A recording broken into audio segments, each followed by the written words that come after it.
Assalamualaikum warahmatullahi wabarakatuh. Nama saya Ahmad Fahra Satria dari kelas 9B. Saya akan menjelaskan tentang pengertian Mahkamah Agung. Saya Danang Nur Ardianto akan menjelaskan tentang sejarah Mahkamah Agung. Saya Muhammad Bintang Hafid Marhan akan menjelaskan tentang wewenang Mahkamah Agung. Perkenalkan, nama saya Naila Gumai. Di sini saya akan menjelaskan tentang struktur atau sistem organisasi Mahkamah Agung. Perkenalkan, nama saya Raya Sri Lestari, kelas 9B, absen 34. Di sini saya akan menjelaskan tentang sistem kamar yang diberlakukan oleh Mahkamah Agung.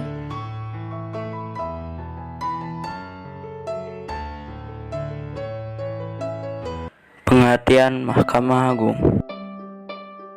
Mahkamah Agung Republik Indonesia atau disingkat MARI atau MA adalah lembaga tinggi negara dalam sistem ketatanegaraan Indonesia yang merupakan pemegang kekuasaan kehakiman bersama-sama dengan Mahkamah Konstitusi dan bebas dari pengaruh cabang-cabang kekuasaan lainnya. Mahkamah Agung membawahi badan peradilan dalam lingkungan peradilan umum, lingkungan peradilan agama, lingkungan peradilan militer, lingkungan peradilan tata usaha negara. Sejarah Mahkamah Agung. Setelah kemerdekaan, tepatnya tanggal 18 Agustus 1945, Presiden Soekarno melantik atau mengangkat Mr. Dr. R.S.E. Kusuma Atmaja sebagai Ketua Mahkamah Agung Republik Indonesia yang pertama. Hari pengangkatan itu kemudian ditetapkan sebagai hari jadi Mahkamah Agung melalui surat keputusan KMA /SK/7/1999 tentang penetapan hari jadi Mahkamah Agung Republik Indonesia. Tanggal 18 Agustus 1945 juga merupakan tanggal disahkannya UUD 1945 beserta pembentukan dan pengangkatan kabinet presidentil. Mahkamah Agung terus mengalami dinamika sesuai dinamika ketatanegaraan. Antara tahun 1946 sampai dengan 1950, Mahkamah Agung pindah ke Yogyakarta sebagai ibu kota Republik Indonesia. Pada saat itu terdapat dua lembaga peradilan tertinggi di Indonesia, yaitu satu Hugo Reshoff di Jakarta dengan ketua Dr. Mr. Wirgers, anggota Indonesianya Mr. Noto Subagio, dan Kusnun, anggota Belandanya Mr. Peter dan Mr. Bruins, Prosesor Jenderal Mr. Urip Kartodirjo. Yang kedua, Mahkamah Agung Republik Indonesia di Yogyakarta dengan ketua Mr. R.S.E. Kusuma Atmaja, wakil Mr. R. Satoljet Kartanegara, anggotanya 1. Mr. Husein Tirta Midjaja, 2. Mr. Wirjono Projodikoro, 3. Sultan Kali Malikul Adil, paniteranya Mr. Subekti dan kepala TU-nya Ranwat Madja. Kemudian terjadi kapitulasi Jepang yang merupakan badan tertinggi disebut Seiko Hoin yang kemudian dihapus dengan Osamu Serial atau Undang-Undang Nomor 2 Tahun 1944. Pada tanggal 1 Januari 1950, Mahkamah Agung kembali ke Jakarta dan mengambil alih gedung dan personil serta pekerjaan Hugo Reshoff. Dengan demikian, para anggota Hugo Reshoff dan Prosesor Jenderal meletakkan jabatannya masing-masing dan pekerjaannya diteruskan kepada Mahkamah Agung Republik Indonesia Serikat atau MARIS dengan susunan ketuanya Mr. Dr. R.S.E. Kusuma Atmaja, wakilnya Mr. R. Satoljet Kartanegara, anggotanya Mr. Husein Tirta Midjaja, 2. Mr. Wirjono Projodikoro, 3. Sultan Kali Malikul Adil, dan paniteranya Mr. Subekti serta Jaksa Agungnya Mr. Tirta Winata. Waktu terus berjalan dan Undang-Undang Nomor 1 Tahun 1950 sudah harus diganti. Maka pada tanggal 17 Desember 1970 lahirlah Undang-Undang Nomor 14 Tahun 1970 tentang ketentuan-ketentuan pokok kekuasaan kehakiman yang pasal 10 ayat 2 menyebutkan bahwa Mahkamah Agung adalah peradilan tertinggi dalam arti Mahkamah Agung sebagai badan pengadilan kasasi atau terakhir bagi putusan-putusan yang berasal dari pengadilan di bawahnya, yaitu pengadilan tingkat pertama dan pengadilan tingkat banding yang meliputi 4 lingkungan peradilan. Yang pertama peradilan umum, yang kedua peradilan agama, yang ketiga peradilan militer, yang keempat peradilan tun. Fungsi Mahkamah Agung. Sejak tahun 1970 tersebut kedudukan Mahkamah Agung mulai kuat dan terlebih dengan keluarnya Undang-Undang Nomor 14 Tahun 1985 tentang Mahkamah Agung.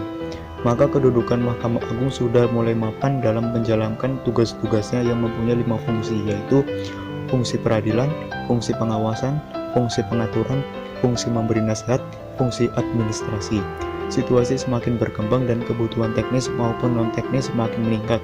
Mahkamah Agung harus bisa mengatur organisasi, administrasi, dan keuangan sendiri, tidak bergabung dengan Departemen Kehakiman atau yang sekarang disebut dengan Kementerian Hukum dan HAM. Waktu terus berjalan. Gagasan agar badan kehakiman sepenuhnya ditempatkan di bawah pengorganisasian Mahkamah Agung terpisah dari Kementerian Kehakiman. Pada Mei 1998 di Indonesia terjadi perubahan politik yang radikal dikenal dengan lahirnya era reformasi. Konsep peradilan satu atap dapat diterima yang ditandai dengan lahirnya TAP MPR nomor 10 MPR tahun 1998 yang menentukan kekuasaan kehakiman bebas dan terpisah dari kekuasaan eksekutif. Ketetapan ini kemudian dilanjutkan dengan diundangkannya Undang-Undang Nomor 35 Tahun 1999 tentang perubahan atas Undang-Undang Nomor 14 Tahun 1970 tentang ketentuan-ketentuan pokok kekuasaan kehakiman. Undang-undang tersebut memberi batas waktu 5 tahun untuk pengalihannya sebagaimana tertuang dalam pasal 2 ayat 1 yang berbunyi, pengalihan organisasi, administrasi, dan finansial dilaksanakan secara bertahap paling lama 5 tahun sejak undang-undang ini berlaku. Berawal dari Undang-Undang Nomor 35 Tahun 1999 inilah kemudian konsep satu atap dijabarkan dalam Undang-Undang Nomor 4 Tahun 2004 tentang kekuasaan kehakiman dan Undang-Undang Nomor 5 Tahun 2004 tentang perubahan atas Undang-Undang Nomor 14 Tahun 1985 tentang Mahkamah Agung.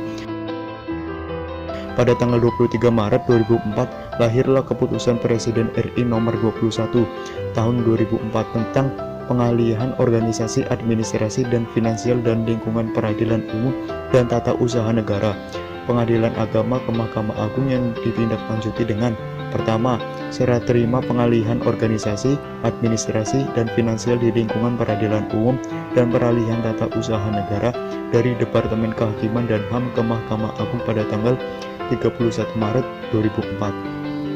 Yang kedua, serah terima pengalihan organisasi, administrasi, dan finansial lingkungan peradilan agama dari Departemen Agama ke Mahkamah Agung yang dilaksanakan tanggal 30 Juni 2004. Wewenang Mahkamah Agung. Mahkamah Agung memiliki wewenang: 1. Mahkamah Agung memutus permohonan kasasi terhadap putusan pengadilan tingkat banding atau tingkat terakhir dari semua lingkungan peradilan. 2. Mahkamah Agung menguji peraturan secara material terhadap peraturan perundang-undangan di bawah undang-undang. 3. Melakukan pengawasan tertinggi terhadap penyelenggaraan peradilan di semua lingkungan peradilan dalam penyelenggaraan kekuasaan kehakiman. Masuk ke sistem organisasi Mahkamah Agung yang terdiri dari pimpinan, hakim anggota, dan sekretariat, di mana pimpinan dan hakim anggota adalah Hakim Agung. Berdasar Undang-Undang Nomor 5 Tahun 2004, pimpinan Mahkamah Agung terdiri dari seorang ketua, 2 wakil ketua, dan beberapa orang ketua muda. Wakil ketuanya sendiri terbagi menjadi 2. Wakil ketua bidang yudisial yang membawahi ketua muda perdata, pidana, agama, dan ketua muda tata usaha negara. Lalu yang kedua ada wakil ketua bidang non-yudisial yang membawahi ketua muda pembinaan dan ketua muda pengawasan. Yang kedua, ada hakim anggota atau hakim agung, karena dia termasuk hakim agung juga, yang berjumlah maksimal 60 orang. Dapat berasal dari sistem karir atau non-karir. Calon hakim agung diusulkan oleh Komisi Yudisial kepada Dewan Perwakilan Rakyat untuk mendapat persetujuan dan ditetapkan sebagai hakim agung oleh Presiden. Tugas utama hakim agung adalah mengadili dan memutus perkara pada tingkat kasasi. Yang ketiga, ada kepanitraan yang bertugas untuk melaksanakan pemberian dukungan di bidang teknis dan administrasi judisial kepada Majelis Hakim Agung dalam memeriksa, mengadili, dan memutus perkara, serta melaksanakan administrasi penyelesaian putusan Mahkamah Agung. Dipimpin oleh 1 orang panitra dan dibantu oleh 7 panitra muda, yaitu Panitra Muda Perdata, Panitra Muda Perdata Khusus, Panitra Muda Pidana, Panitra Muda Pidana Khusus, Panitra Muda Perdata Agama, Panitra Muda Pidana Militer, dan Panitra Muda Tata Usaha Negara.